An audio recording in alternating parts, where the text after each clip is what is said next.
Ya, bismillahirrahmanirrahim. Assalamualaikum warahmatullahi wabarakatuh. Subhanallah khair. Mudah-mudahan kita masih diberikan kesehatan oleh Allah Subhanahu wa taala. Ya, alhamdulillah kita masih bisa bertemu lagi meskipun dalam pembelajaran online. Mudah-mudahan dengan pembelajaran online ini kita masih bisa menambah dan kita masih bisa melaksanakan kegiatan pembelajaran kita dan tidak berkurang semangat kita dalam belajar. Oke, anak-anak, hari ini kita akan belajar tentang peribahasa dan ungkapan.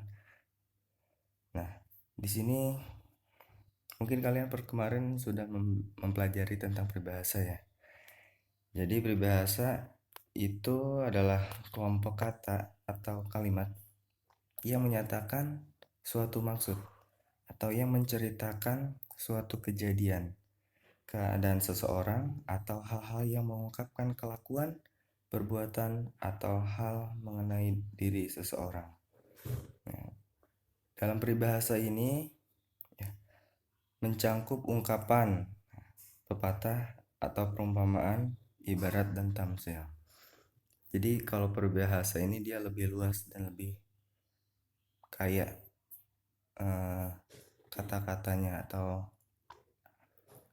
bahasanya dibandingkan dengan ungkapan. Nah, kalian juga mungkin sudah hafal beberapa peribahasa ya, yang bisa menceritakan atau mengisahkan suatu perbuatan seseorang atau akhlak seseorang. Contohnya, air beriak tanda tak dalam. Nah, ini peribahasa yang mengungkapkan sikap orang atau perilaku orang yang banyak berbicara ya, atau sombong, biasanya tak banyak ilmunya. Jadi perbedaan antara orang yang banyak ilmunya dengan orang yang tidak berilmu itu mungkin bisa dilihat dari cara dia berbicara ya. Jadi ada kan orang yang banyak ngomongnya ketika ngobrol-ngobrol, terus ketika guru menjelaskan dia bercanda dan lain sebagainya gitu. Tapi ketika ditanya sesuatu hal tentang pelajaran tersebut, dia tidak bisa menjawab. Nah, itu bisa dikatakan dengan air beriak tanda tak dalam. Atau ada orang yang pandai berbicara, berkomentar ya. Tapi ketika dia diperintahkan atau dia melakukan suatu hal yang sama dengan temannya yang dia bicarakan, dia tidak bisa. Nah, itu juga termasuk air beriak tanda tak dalam juga. Kemudian di sini ada air susu dibalas dengan air tuba ya. Artinya kebaikan dibalas dengan kejahatan. Ya. Ini biasa terjadi lah ya di kehidupan kita. Kemudian, nah, sambil menyelam minum air. Artinya mengerjakan pekerjaan dalam satu waktu. Contoh, kalian sedang masak, kalian sedang buat susu misalnya, sedang buat susu sambil kalian masak mie rebus misalnya. Nah, itu bisa dikatakan sambil menyelam minum air. Jadi dalam satu waktu kalian bisa mengerjakan dua pekerjaan. Atau ada contoh yang lain, kalian pergi ke sekolah tapi sambil bawa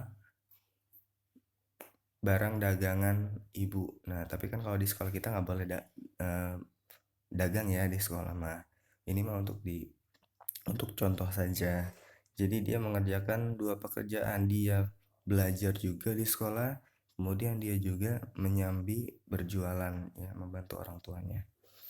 Kemudian air tenang menghanyutkan. Nah, ini mengisahkan atau mengibaratkan orang yang terlihatnya diam ya, nggak banyak bicara, kemudian kalem ya, ternyata dia memiliki sejuta kemampuan yang luar biasa di balik diamnya itu.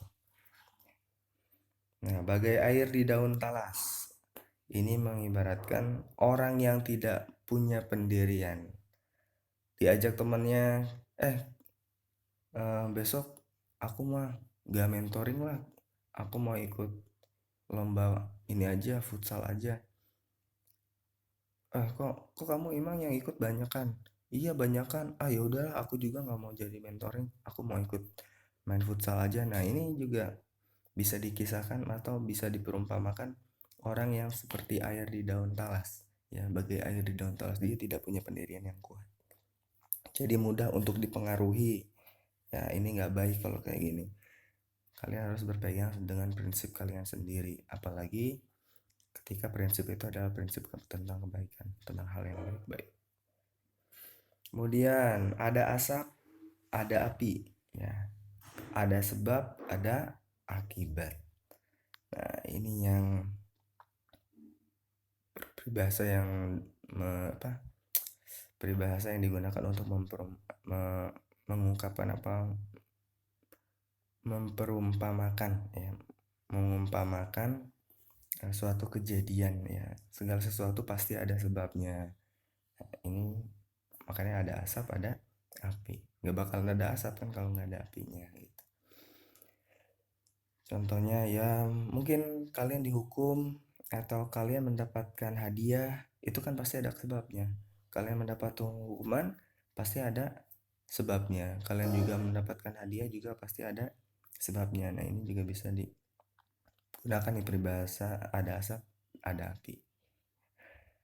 Kemudian ada juga seperti anak ayam kehilangan induknya, ya. Artinya kebingungan, orang yang kebingungan. Kalau di sini artinya rakyat yang tercerai karena kehilangan pemimpinnya. Jadi dia merasa kebingungan. Tidak ada yang diikuti, tidak ada yang dijadikan contoh atau panutan. Jadi dia kehilangan arah, ya. Saya harus ikut siapa? Saya harus. Nah, ini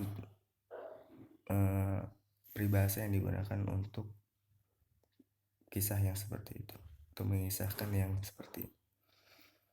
Kalah jadi abu, menang jadi arang. Artinya menang kalah sama-sama rugi. Nah, ini peribahasa yang digunakan, ya, untuk perbuatan orang atau perilaku orang yang suka berantem, bertengkar, ya. Ini peribahasanya. Kalah jadi abu, menang jadi arang. Jadi nggak ada manfaatnya. Mau dia berantem itu jadi dia yang menang, atau dia berantem dia yang kalah, nggak ada untungnya. Nah, makanya di sini ada kalah jadi abu, menang jadi arang. Makanya hindari perselisihan, hindari pertengkaran, karena nggak ada manfaatnya, ya.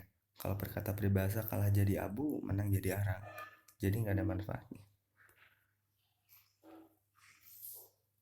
Besar pasak daripada tiang, besar pengeluaran daripada pendapatan. Nah ini prinsip ekonomi lah, ya. Nah kalian punya uang 2000, kalian menginginkan kebutuhan yang banyak, yang lebih dari uang kalian atau lebih dari kemampuan kalian. Ini bisa menggunakan peribahasa ini. Ada orang yang padahal dia punya kemampuan 2000 rupiah, tapi dia ingin membeli sesuatu yang lebih daripada kemampuannya. Misalnya membeli jajanan yang harganya 5.000 atau 10.000, padahal dia punya uang hanya 2.000. Nah ini bisa digunakan seperti itu. Kemudian ada yang selanjutnya, di mana bumi dipijak, di situ langit dijunjung. Kemudian sepandai-pandainya membungkus, yang busuk berbau juga, ya. Pandai-pandainya kalian menyembunyikan sesuatu keburukan, lama-lama juga akan ketahuan juga atau terlihat juga. Nah mungkin itu beberapa yang peribahasa yang kita bahas dan Bapak berikan contohnya. Sebenarnya masih banyak peribahasa-peribahasa lain. Kuncinya untuk materi peribahasa ini kalian harus banyak membaca peribahasa, ya.